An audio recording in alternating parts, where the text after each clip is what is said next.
Hola amigos, ¿qué tal? Yo soy Zenefron, tu VTuber calidad precio y hoy por parte del amigo Minister XL vamos a ver misterios antiguos de internet difíciles de resolver. Hay unos cuantos muy buenos que son antiguos y me gustaría saber si la pego a alguno o si conozco alguno de estos porque conozco unos cuantos, como el anime hecho en Venezuela que era reminiscencia al mito del carro alado que nunca se supo nada de eso.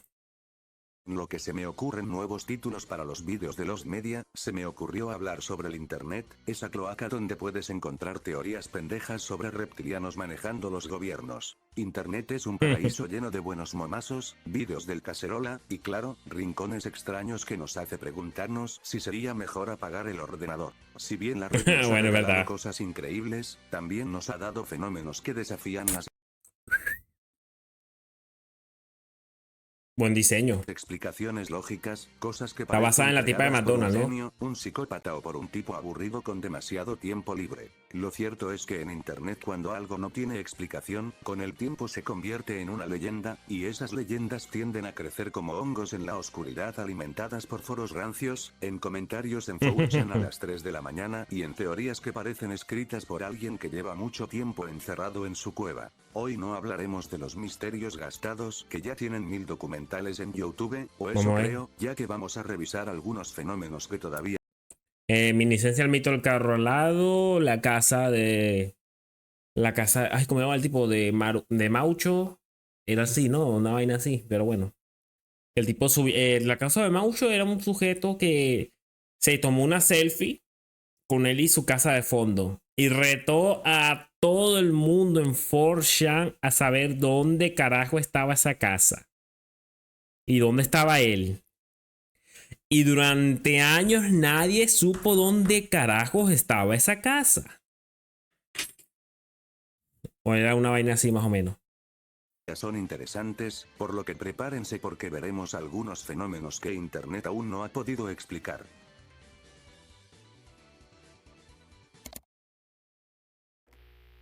El 2 de noviembre del año 2000, en un foro llamado Time Travel Institute, apareció un usuario con el nombre de Time Travel 0. A primera vista, parecía otro usuario más buscando atención, sin embargo, cuando sus mensajes describían con precisión técnica cómo funcionaba su supuesta máquina del tiempo, el caso tomó un rumbo interesante. En enero de 2001, ya bajo el nombre de John Titor, dio el salto al foro de Arbel BBS, vinculado al famoso presentador de radio estadounidense conocido por difundir teorías paranormales. Allí empezó a compartir no solo información técnica, sino también aspectos personales de su vida futura, advertencias sobre la humanidad y predicciones de catástrofes globales. Titor mantuvo su actividad hasta marzo de 2001, cuando anunció que debía regresar a su tiempo en 2036. Su último mensaje fue breve, agradeció las conversaciones, se despidió y desapareció para siempre. Se le acabó la hora del ciber, señores. Se le acabó la hora del ciber. Lo curioso es que, a diferencia de otros personajes de internet, nadie más volvió a hablar en su nombre, nadie reclamó la autoría y ninguna filtración lo delató, y su salida repentina consolidó el misterio. Para entender por qué John Titor fue tan impactante, hay que situarse en el internet de principios de los 2000, cuando no existían redes sociales modernas, los foros eran el corazón de la interacción, y el anonimato permitía construir identidades elaboradas. En esos mismos años, el miedo tecnológico estaba en el aire, y aunque el efecto Y2K había terminado sin consecuencias El de los 2000, que todo se iba a ir a la verga cuando pasáramos al año, después del año 2000. Oigan, ¿en serio la gente se creyó esa mamada? la paranoia sobre fallos informáticos globales aún estaba presente. Además, los debates sobre física cuántica, agujeros negros y los experimentos del CERN empezaban a ser material de divulgación. La idea de viajar en el tiempo no era vista como simple ciencia ficción, sino como una posibilidad teórica que algunos científicos debatían públicamente. John Titor se presentó como un soldado de 38 años nacido en 1998, y trabajaba en una misión militar para el año 2036. Según su historia, el gobierno estadounidense lo había enviado a 1975 para recuperar una IBM 5100, una computadora portátil de la época que según él, poseía capacidades ocultas que permitían emular y depurar sistemas más antiguos. El objetivo era resolver un problema técnico grave, el Unix 2038 bug, un error de programación que afectaría a sistemas que miden el tiempo en segundos desde 1970, y que, llegado el 19 de enero de 2038, se desbordarían causando fallos masivos. Lo curioso es que la IBM 5100 realmente tenía esas capacidades ocultas, pero ya que eran desconocidas para la mayoría, otorgó un aire de veracidad a la historia. A la Respecto verga. a su máquina del tiempo, O sea, no era puro mamá lo que estaba diciendo. Realmente hubo algo, algo creíble, al menos en un punto. De lo contrario, a la verga. Simplemente, no, es un pendejo más hablando de internet. Titor la describió como un aparato que utilizaba dos microsingularidades estabilizadas para generar un campo gravitatorio distorsionado, permitiendo saltar en el espacio-tiempo.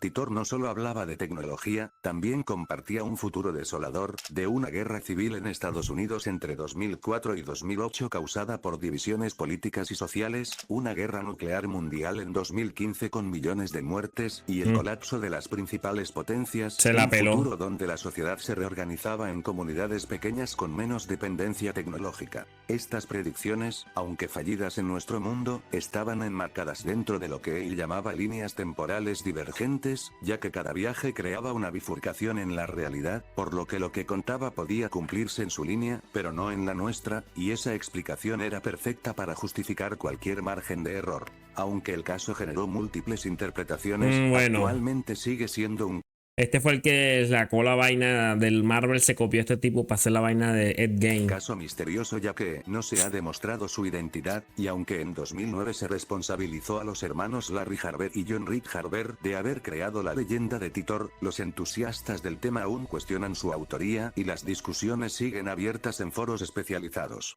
En fin, Titor fue una narrativa que nació y murió en internet, pero dejó una huella en la cultura popular de la que derivaron libros, documentales, investigaciones académicas y hasta sitios web que aún recopilan sus mensajes originales. ¿Qué pasó? ¿Qué pasó? En 1996, cuando Internet aún no era un espacio masivo, sino un territorio salvaje habitado por programadores, académicos y curiosos, apareció un fenómeno que hoy es considerado uno de los primeros misterios de la red: los mensajes extraños publicados en Usenet. Estos mensajes no contenían amenazas, ni publicidad, ni siquiera argumentos comprensibles. Solo un revoltijo de palabras aparentemente al azar dispuestas en frases que no seguían lógica alguna, y el título que los agrupaba era Markovian Parallax Denigrate. En su tiempo, A la verga, ¿qué mayoría coño? los ignoró como spam o como Agarramos toda esa vaina y metámosla en ChatGPT a ver qué nos una saca. broma sin gracia, pero al paso de los años y con la perspectiva histórica, este enjambre de publicaciones se convirtió en un objeto de discusión. En los años 90, Usenet era una red de discusión global, previa a los foros modernos y a las redes sociales. Un lugar descentralizado donde cualquier persona podía publicar y hacer llegar mensajes a miles de usuarios repartidos por todo el mundo. A diferencia de la web actual, antes no había algoritmos, filtros automáticos de spam ni moderación estricta. Eso significaba que entre debates filosóficos, discusiones técnicas o charlas cotidianas, podían colarse mensajes como los de Parallax, el cual era basura incomprensible en medio de la conversación. La rareza del caso sobrevivió gracias a los archivos y bases de datos, y en la década de los 2000 empezó a reaparecer en artículos de medios digitales que lo redefinieron como el primer misterio sin resolver. Vamos a meterlo en ChatGPT a ver qué nos saca. A ver, o en Dipsy, o en, no sé, Gemini, o en Copilot, a ver qué nos De dice. Internet. Los mensajes de Markovian Parallax Denigrate eran publicados en diferentes grupos de Usenet, desde foros políticos hasta discusiones religiosas. Su contenido consistía en frases aparentemente generadas al azar, como si alguien hubiera alimentado un programa con un diccionario y este escupiera secuencias sin sentido. Lo peculiar no era solo su sinsentido, sino la cantidad de mensajes bajo distintos remitentes, pero todos compartiendo la misma estructura caótica. Este caso dio lugar a múltiples hipótesis, como que se trataba de un generador automático de texto, una prueba de comunicación cifrada, spam experimental o una conspiración para manipular mentes. Hoy en día, los Bueno, la conspiración para manipular mentes, no sé, no veo cómo manipularías mente con eso. Eso deberías preguntárselo a TikTok. mensajes originales de Markovian Parallax Denigrate sobreviven en archivos digitales y repositorios históricos de Usenet, y su misterio nunca fue resuelto de manera definitiva, pues no se supo quién los escribió, con qué propósito ni si efectivamente tenían un significado oculto. Lo único claro es que dejaron huella en los inicios de Internet, ya que para muchos representa un símbolo de lo que fue la red en sus primeros años, por eso es citado en distintos lugares como una especie de creepypasta histórico que no necesita adornos, porque ya desde su origen era inquietante. Hola mis estimados murciélagos, antes de continuar me gustaría que te suscribieras a uno de mis 3 canales. Ya sabes, uno para los momazos, el otro para los contenidos diarios y más originales y el otro para las reacciones. Cualquier ayuda en estos canales me puede hacer muy feliz. Y por cierto, vamos a hacer que los 3 canales superan los 2000 suscriptores. Así que síganme apoyando y sin más que decir, continuemos con el vídeo. Imagina abrir una página web cualquiera, darle clic a un simple botón de play y de pronto te encuentras atrapado en un zumbido interminable. Una especie de pitido metálico, monótono, que no cesa nunca. Esa es la experiencia que miles de usuarios en internet han tenido con VB76, conocido como The Butcher o el zumbador. Lo que empezó como una señal perdida en una radio soviética de onda corta, terminó convirtiéndose en un misterio digital gracias a los sitios espejo que la llevaron directamente a la pantalla de cualquier curioso. Durante décadas, esta frecuencia pasó desapercibida para el mundo común, y apenas algunos entusiastas de la radio la conocían. VB76 es un sonido repetitivo, interrumpido a veces por voces en ruso recitando códigos, frases enigmáticas o nombres imposibles de descifrar. Este ya, creo que sé cuál es este. Esto es un canal para espías, honestamente. Es más, si no me equivoco, creo que hace como 2 años hubo alguien que logró descifrar esta vaina. Y era un espía ruso dando coordenadas de ubicaciones militares en Estados Unidos, de bases que no eran accesibles al público.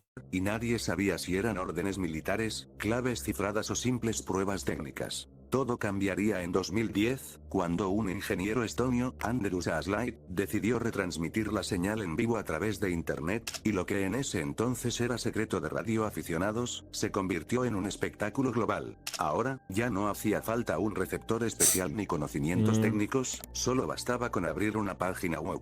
Portales como Prion.org comenzaron a recopilar cada transmisión, a generar bases de datos y a guardar registros históricos, y plataformas como WebSDR permitían escuchar la señal en directo desde cualquier navegador. Algunos decían que VB76 mantenía abierta la frecuencia como parte de un protocolo militar, otros lo vinculaban al aterrador sistema de Adhan, aquel mecanismo nuclear automático que podría desatar un ataque en caso de guerra, y tampoco faltaron los que lo interpretaban como un canal de comunicación secreta para agentes encubiertos, o quienes simplemente creían que era un micrófono abierto, filtrando de vez en cuando voces, música y sonidos extraños. Cada pequeña variación en el zumbido era analizada en foros, subreddits y canales de YouTube como si se tratara de pistas de una historia interminable. Incluso en tiempos recientes, los sitios espejo siguen transmitiendo ese pitido constante, y miles de personas continúan escuchándolo, como si se tratara de un ritual digital. Algunos lo ven como un vestigio de la Guerra Fría, y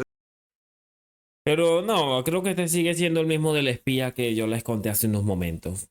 Que era un espía que mandaba la señal así para que pareciera solo ruido de fondo y no lo era. Otros como un enigma vivo que Internet se encargó de mantener latente, pero lo cierto es que este extraño zumbido perdido en las ondas soviéticas, encontró en Internet una segunda vida, convirtiéndose en un mito moderno y en una prueba más de que Internet no solo guarda misterios, también los reinventa.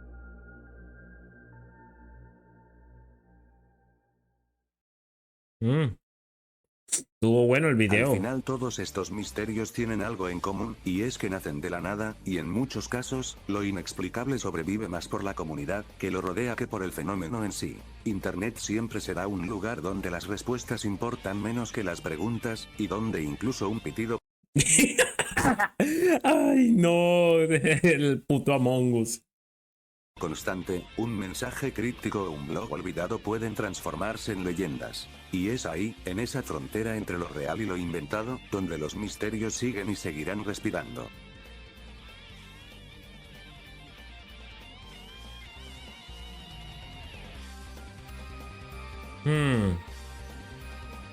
Bueno. Gracias Misterio XL por mostrarnos este video y gracias por recomendarlo en el canal de WhatsApp, mis amigos. Bueno, sí, son misterios bien hardcore del internet que mucha gente muchas veces no conocía o pasan de alto, pero sí, hay unos muy buenos y muy interesantes. Pero sí, el de la casa es el que quiero saber. La casa de Mons, ay coño, ¿cómo fue el nombre que dije? La puta madre. Marjor, la Marjo Match, no, ¿cómo es que era el nombre? Bueno, era una vaina así. Que el tipo se tomó una selfie con su casa de madera, un paisaje medio desértico, y retó a todo el mundo a que encontraran la ubicación de la condenada casa. Nadie en 3 años que duró el puñetero foro puesto ahí encontró la puta casa. Y lo más arrecho es que en una de las publicaciones el que publicó la casa lo comentaba a veces y porque la gente daba direcciones posibles y todo eso. Y hubo un sujeto que dio una dirección en Australia, ¿no? En Australia, una vaina ahí. Y le respondió el señor del post. Y el señor del post le dijo, oye, curioso. Hasta ahora que más te has acercado. ¿Quieres una pista? Estoy a más de 1000 kilómetros. Estoy a 1000 kilómetros de ese lugar. Y verga. Joder, un radio de 1000 kilómetros lejísimo. Mucho para buscar. Pero bueno. Así es la cosa, mi gente. El internet siempre va a ser un lugar misterioso y bien llamativo. Sin más que decir, nos vemos.